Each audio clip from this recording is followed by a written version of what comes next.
How to swap USDT to Ton on Tonkeeper. Hey guys, in this tutorial I'll show you how you can quickly swap your USDT to Ton coins on Tonkeeper. For that, you first have to open up your Tonkeeper application and make sure that you are logged into your account. You also need to make sure that your account is verified. And there is one more thing that you need to make sure that you have is certain Ton coins in order to complete the gas fee. So make sure you have certain Ton coins. If you don't have it, you can just go ahead and click on buy and then buy some Ton coins or USDT for your gas fee.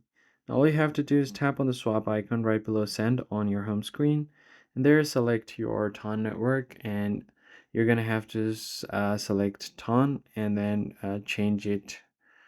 Swap USDT to Ton. So select USDT and then on the receiving end select Ton. Now just tap on swap and then you should be able to convert your USDT to Ton on Tonkeeper. If this tutorial was helpful, hit the like button down below and subscribe to the channel. I'll catch you guys on the next one.